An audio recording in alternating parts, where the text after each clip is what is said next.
Okay, what's up, yo? What's up, family? It's Tuesday. I'm not too late. It's Tuesday. And I actually was about to shoot yesterday, but I don't know, somebody came to visit or something.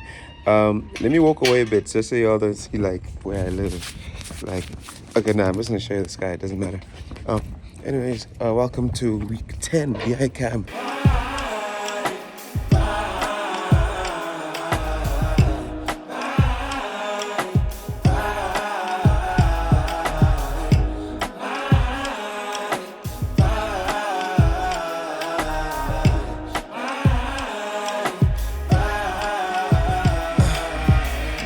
Working on that bounce for you, baby. Working on that bounce for you, baby. Don't you wanna dance with me, baby? Don't you wanna dance with me, dance with me? You know, the vibes made it to week 10. I'm on the way to Misha's studio right now. Misha Zulu, young artist, you know what I'm saying, coming up. Yeah, I'm just running some errands. Gotta do a couple errands for the boy, you know what I'm saying? Because he's out of town. And I'm showing y'all the sky because I want y'all to see like the cribs and stuff. Because like, how you need to know me a little bit better before you know where I stay and that. You know what I'm saying? Hey, because some niggas be crazy. They'll see a house and they'll be able to like find it on Google. Let me not tell you how to do it.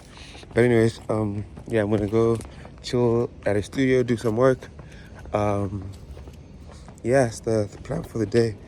Plan for the day. Plan for the day. Otherwise, happy week 10. Hope you've been listening to vibe number 1. Number 2, I don't know, man, y'all. Like, it's been a really interesting year, and as the year's been progressing, I've just like been having to like look at things differently and having to behave differently because of the things that have happened and are happening. So, first of all, thank you for everyone who's here. You know, we get to be consistent. We get to be in the spaces with each other. Secondly, hey, winners win. So I ain't even worried about what's going on, but winners win. Very lucky to even just be still blooming, chilling right now.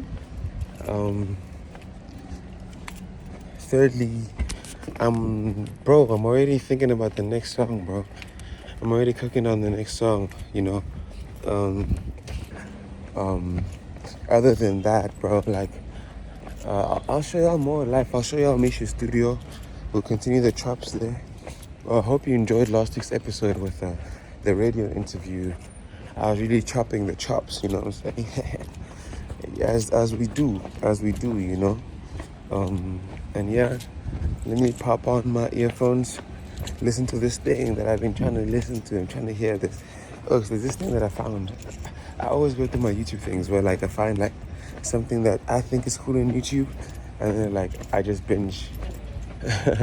But this one is actually cool. It's really interesting. It's a few lectures. I'm watching a few lectures on YouTube.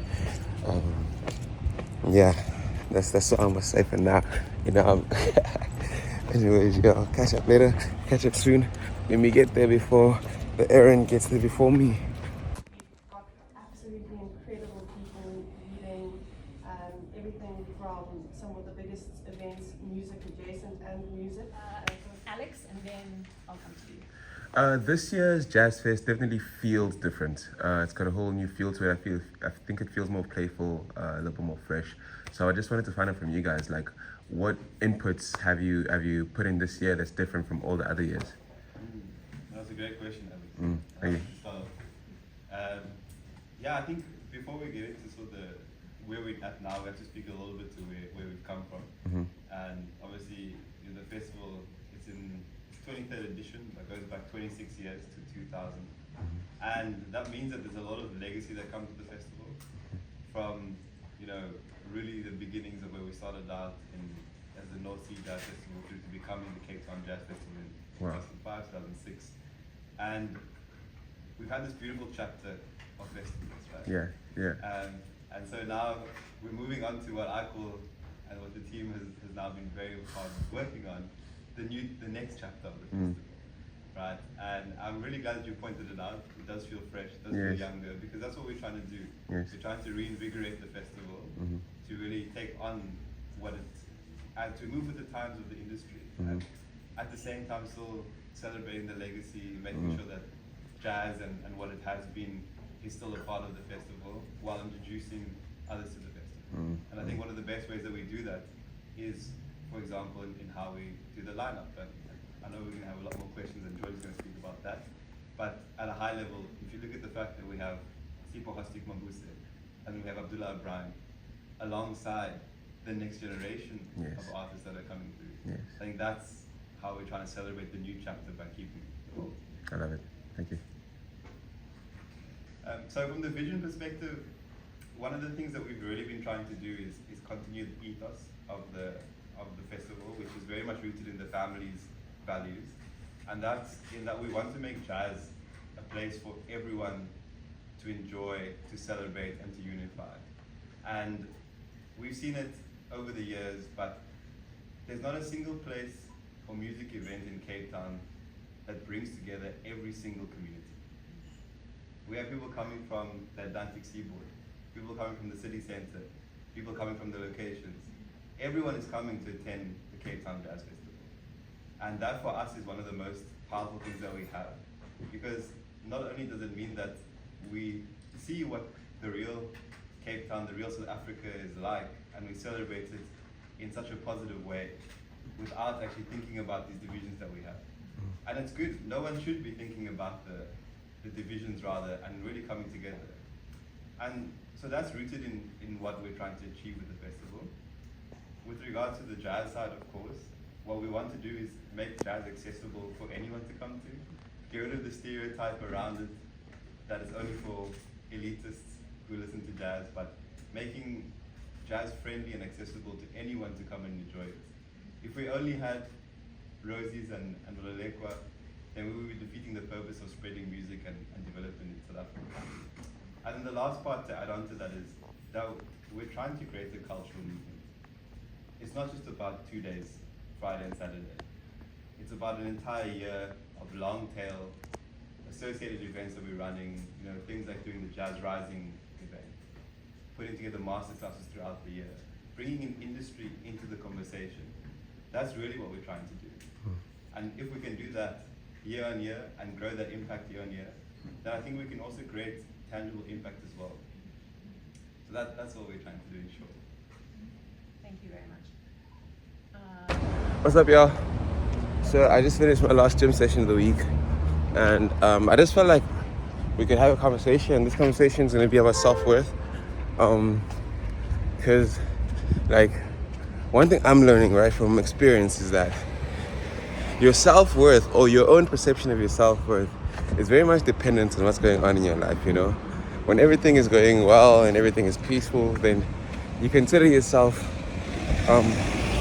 more highly valued. And then when everything isn't going well and everything isn't peaceful, then you consider yourself less valued, less valued in general. And it's like I've had to deal with the perception of self-worth, my own perception of my own self-worth, and I feel like yesterday I had a good reminder of my self-worth. Obviously something good happened, which is why I'm like, it's all cap, bro. It's all fake. Why is it that when something good happens, suddenly my self-worth is more, and then something bad happens, my self-worth is less? Really, bro? It's first of all, I believe in Jesus. I'm a Christian, and therefore my self-worth has been predetermined. But it's the human bit of it, the part where I'm literally living life, and my self-worth is based on the things that are happening in my life. And something good happened yesterday. Not anything too crazy. Not anything good enough to replace all the bad. But it's a small thing. And it just made me realize that hey, as much as all of these things aren't going well, you're still a pretty dope dude, bro. You're intelligent, you're smart. All of those facts that were facts before things went wrong, they're still facts now. You know, yeah, so that's a little bit of self-worth. And I hope you, like, get to apply that in your own life, dude. Like, your self-worth is your self-worth. It's not based on the fact that things aren't going well for you or that things aren't happening when you want them to happen. Like, you're still highly valued, you know? I'm not gonna deny, baby. You made me feel like summer rain in mid-July, baby. And when you move, you made me wanna get in line, baby. In line, baby. In line, baby. For your love, I'm not gonna pretend, baby. You got me feeling like sunrise in December, baby. And when you made me wanna baby. Yo. Come on, my boy. You got me feeling like sunrise in December, baby. And when you got me feeling like sunrise in December, baby. Okay. Yes, sir. Sunrise. Really? Yeah.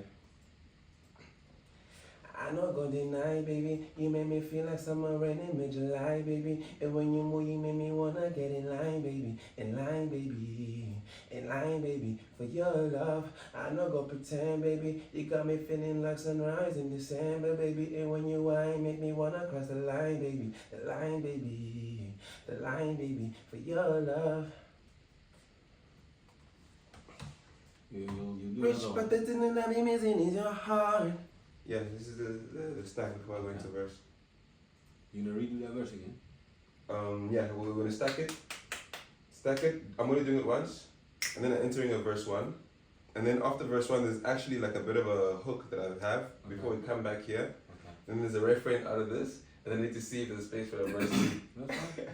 So, like your sunrise, that was the one thing on you not Sunrise, sunrise. That's what I need to do. Sunrise. Sunrise in December. Sunrise in December. Sunrise in December. Okay. Sunrise in the sky. Sunrise in December, baby. Sunrise in the sun. Ok, It's shaky. I know good you night, baby. You made me feel like summer rain in mid-July, baby. And when you move, you make me wanna get in line, baby. In line, baby. Your love, I know good baby. You got me feeling like sunrise in December, baby. And when you whine, make me wanna cross the line, baby. The line, baby. The line, baby. For your love.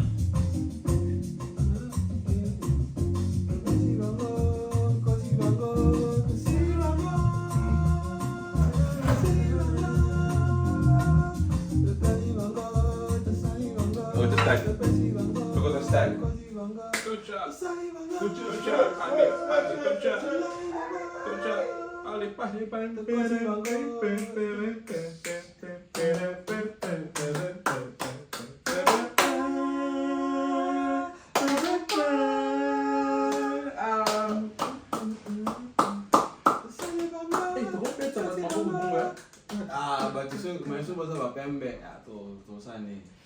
Are you guys keen on Doing like a live thing like this? Yeah, just 3 of us? Sure. Yes, exactly. Recording some live unreleased tracks here. We're recording them and then we go to Darling or some shit and we spend a day shooting them. And then we have our whole concert. Yeah, focusing on the unreleased stuff. I'm keen. Alright, I'll make it happen. I just need to obviously nothing. Yeah, we can just come in, we need to set a date, so we'll talk between ourselves, set a date for creation. Yeah. And then execution. Talk about things they just so we can just go to Darling or whatever. Yeah. No. Hit me as I was wazzing. That's like an Alex signature, bro. You gotta always have that, you know? What's that?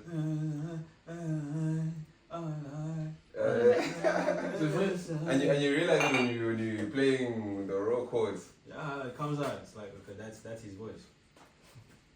That's his signature, you know? How do you know that's Alex?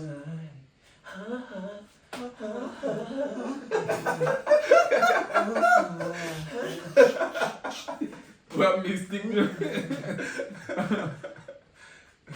Well, so those things for real bring the character in your Literally. Dat gaat me niet. As Biayacam, I'll need to edit this one.